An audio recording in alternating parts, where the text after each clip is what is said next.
Hey everyone, and welcome to another deep dive. Yeah. Today we're exploring something, Pretty fascinating. yeah, fascinating is a good word for it. We're diving into Spagyrics. Which is like alchemy. Yeah, alchemy, but with an herbal twist. Like, we're not just talking about, uh, you The know, potions. potions, yeah, but also about this idea of unlocking the potential hidden within substances, and maybe even Within yourself? exactly, like there's this personal transformation aspect to it that's super interesting. Definitely. And it's a really unique blend of hands-on lab work with like a seriously spiritual mindset. Right. It's not just about beakers and Bunsen burners. Mm. It's about, connecting with something bigger than yourself. Absolutely. And we've got a bunch of source material to dig into today. Lessons, commentaries on Spagyrics. Oh, and there's this whole fascinating section on the alchemical properties of plants. It's amazing how they saw the connections between the cosmos and the plants growing right here. Right, like the universe is talking to us through these plants. And by the end of this deep dive, you'll have a good idea of what Spagyrics is like, the core principles. And why it might still be relevant today, even for someone like you. Exactly. So let's unpack this, starting with the basics. What exactly is Spagyrics? I mean, is it just a fancy way of saying herbal extracts? Well, not quite.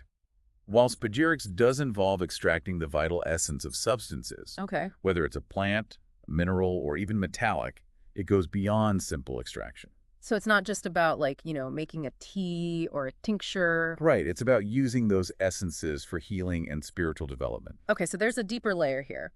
And our source material really emphasizes this idea of separation, purification. And then recombining the elements. Right, like sulfur, mercury, and salt. It's almost like a metaphor for... Personal transformation. Exactly. You separate, purify, and recombine to create something new and more potent, both in the substance and symbolically within yourself. Now, the source material seems to mainly focus on working with plants, especially for beginners. It's a good place to start. Yeah, but before we get into the practical techniques, it's clear that this isn't just about following recipes. Oh, definitely not. Yeah. They talk about the need for a spiritual being. Right. Like you have to approach this work with the right mindset. Absolutely. Spagyrics requires a specific mindset. The text really emphasizes connecting with a higher power. Whatever form that takes for you. Exactly. And recognizing that your inner state influences the work. Yeah. It's not just about the physical process. It's about your intention, your energy. It even suggests creating an alchemical temple. A dedicated space for work and meditation. They make it clear that Spagyrics is about ora et labora, prayer and work. Even if your temple is just a corner of your room. It's about creating a sacred space wherever you are.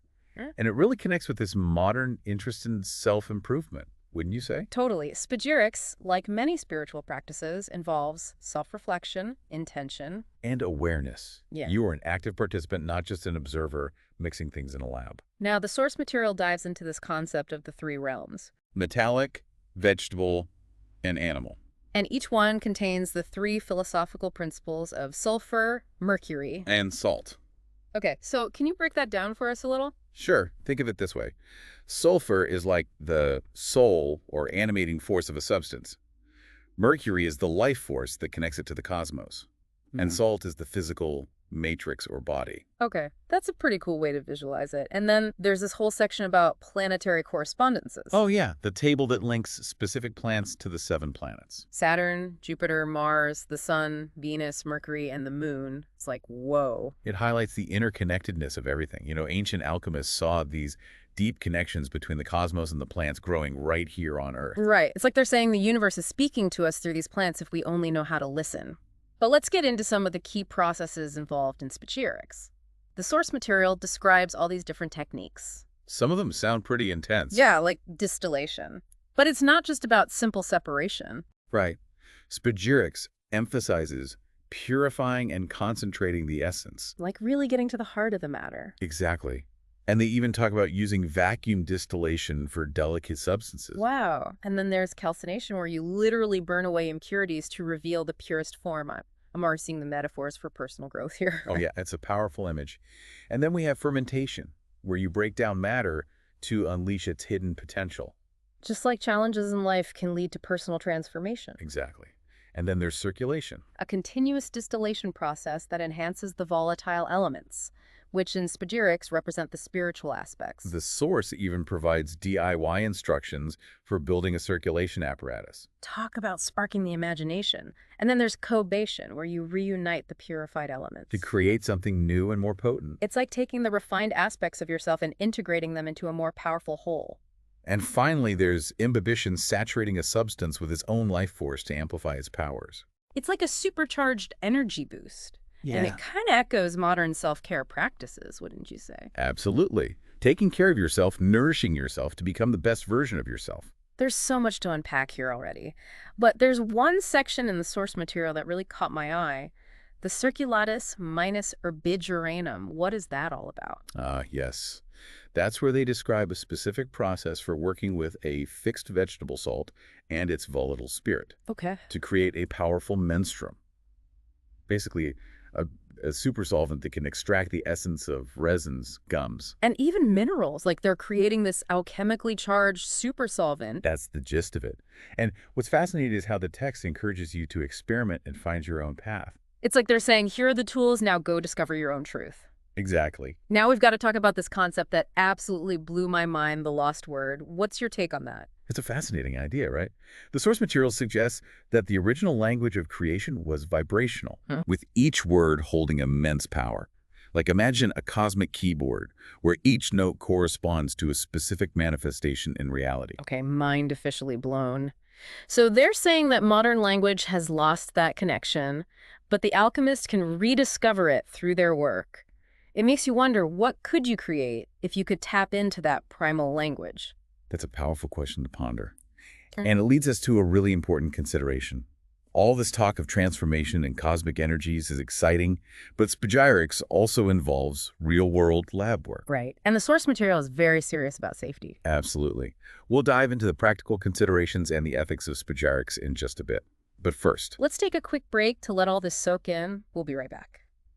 we're back. And I don't know about you, but my mind is still buzzing from all that talk of lost words and super solvents. It's definitely a lot to take in. Yeah, but before we get too carried away with trying to transmute lead into gold or whatever. We need to remember that Spagyrics isn't just this mystical pursuit. It involves working with real substances, some of which can be pretty potent. Exactly. The source material really stresses the importance of lab safety. And for good reason. We're not just, whipping up some herbal tea here. We're talking about processes that can involve some pretty serious stuff. Definitely. It's not something to be taken lightly. We're talking about careful preparation of materials. Proper ventilation. And being aware of the potential toxicity of some of these substances. Right. Like they even include this whole section that's like a dictionary of ancient alchemical names and their modern equivalents. It's fascinating to see how the language of alchemy has evolved over time. I know. Some of these names like vitriol of Mars sound kind of intense. Yeah.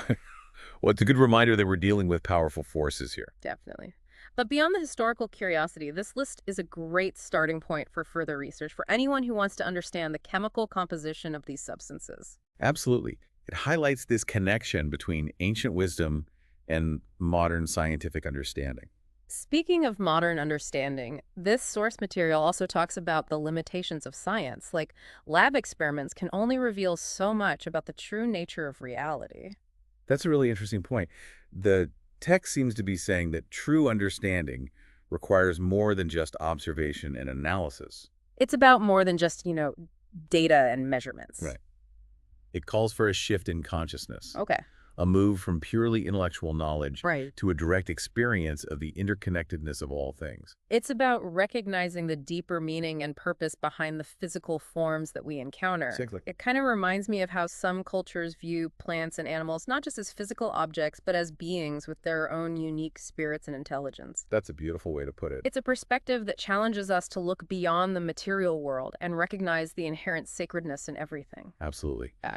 And the source material connects this idea to the concept of the alchemical temple. Right. Which, remember, is not just a physical space, but a metaphor for the alchemist's inner world. Their state of consciousness. The text describes it as a place of invocation, prayer, meditation, and thanksgiving for soul and spirit. It's where the real alchemy begins within ourselves. It's about cultivating a sacred inner space where we can connect with our higher selves and align with the creative forces of the universe. And where prayer and work ora et labora come together. And the source material takes it a step further, suggesting that as the alchemist progresses on their path, their relationship with the laboratory, their alchemical temple, also transforms. It's like the laboratory itself becomes a reflection of their inner transformation. And this transformation isn't limited to the lab.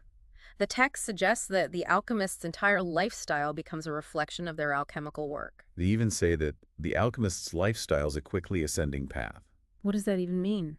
Well, it's about simplifying your life, focusing on what truly matters, and aligning your actions with your spiritual goals. It's about stripping away the unnecessary baggage, both physical and mental, to create space for growth. Exactly.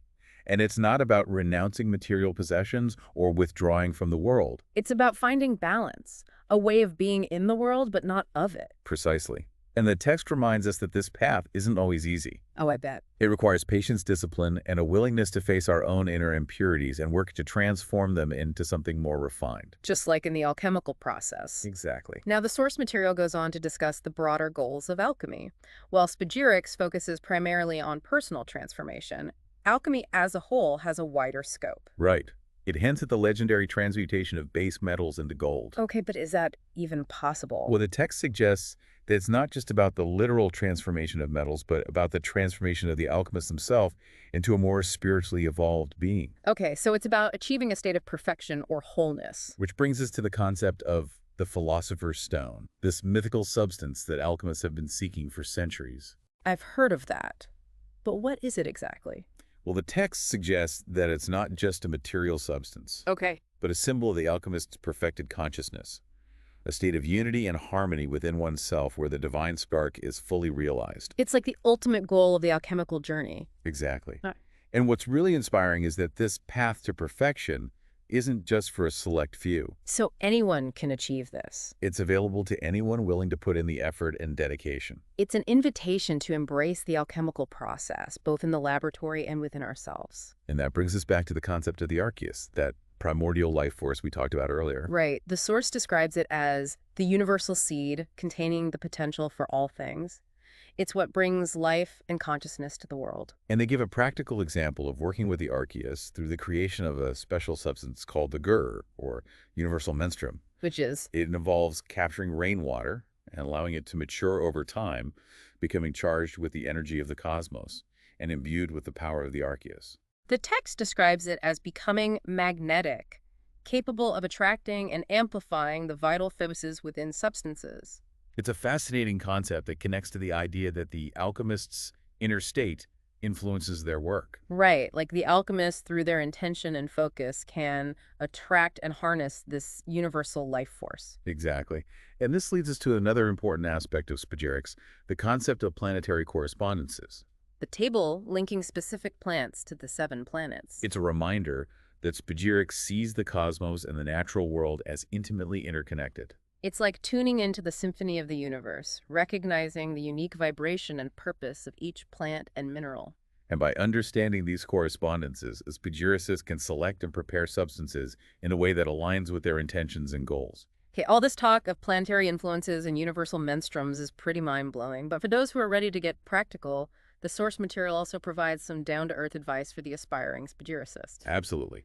It emphasizes the importance of patience and perseverance. Like, this isn't a quick fix kind of thing. Right. The alchemical process is not a quick fix. Yeah. It requires dedication, experimentation, and a willingness to learn from your mistakes. They even say alchemists are born, not made, suggesting that this path requires a certain temperament, a natural curiosity, and a thirst for knowledge. But for those who feel drawn to this path, the source material offers a wealth of information and guidance. It's a roadmap to a journey of self-discovery and transformation. A journey that can lead to a deeper understanding of ourselves, the world around us, and the mysteries of creation. Now let's explore some of the specific techniques and experiments described in the text and see what practical applications these ancient principles might have for you today. Okay, so we've talked about the theory, the philosophy, the cosmic connections. Now let's get down to brass tacks. What are some of the actual techniques and experiments described in this material? And how can we apply these ancient principles in a practical way today? Well, one thing that really stood out to me was how the source material encourages you to get hands-on, even with the equipment itself. Oh yeah, they talk about like building your own lab setup. Exactly. They provide instructions for building things like a sock slit extractor, A what? A sock slit extractor. Yeah. It's used for continuous extraction. And they even suggest ways to modify old refrigerators for circulation experiments. Wow, that's pretty ingenious. Like, you don't need a fancy lab to engage with Spagyrics. Right. You can explore these principles with some basic tools, a bit of ingenuity, and of course, a healthy dose of caution. Always a good reminder. Speaking of caution, there's something we need to address. The ethical considerations of Spagyrics. Absolutely. While Spagyrics is often discussed in the context of healing, the source material is very clear that you shouldn't be making elixirs or remedies for other people. Like, this isn't about becoming some kind of magical healer. Right. The text even suggests that sharing this knowledge too broadly could hinder spiritual development. For both the giver and the receiver. It's a reminder that this is a path of personal transformation, and the benefits, if they come, should be a byproduct of your own inner work. It's not about seeking power or control over others, but about cultivating wisdom and compassion within yourself. Exactly. So where does this leave the listener? What's the next step if you want to delve deeper into Spagyrics? Well, the source material we've been exploring provides a solid foundation, but it encourages you to find your own path. Like, to really make this your own. Exactly. Yeah. Maybe you'll be drawn to research specific plants The processes. or alchemical concepts that resonated with you. And even if you're not ready to set up a home laboratory, remember that the core principles of Spagyrics, separation, purification, and recombination, can be applied to your own life. In a metaphorical sense. Absolutely. What aspects of your life might need to be separated? What parts of yourself could benefit from purification? And recombination to create a more whole and authentic you. It's like they're saying the real alchemy happens within. And that's a great place to wrap up this deep dive into Spagyrics. It's been an amazing exploration. Definitely. We've covered so much ground, from the history and philosophy of Spagyrics to the practical techniques and ethical considerations. We've talked about the 3 philosophical principles, the concept of the archeus, the importance of the alchemical temple. And, of course, the lost word. This deep dive has given us all a lot to ponder. And who knows, maybe you'll even rediscover a few lost words along the way. Keep seeking, keep questioning, and keep transforming. Thanks for joining us on this fascinating journey into the world of Spagyrics. Until next time, keep exploring and keep the alchemical fire burning.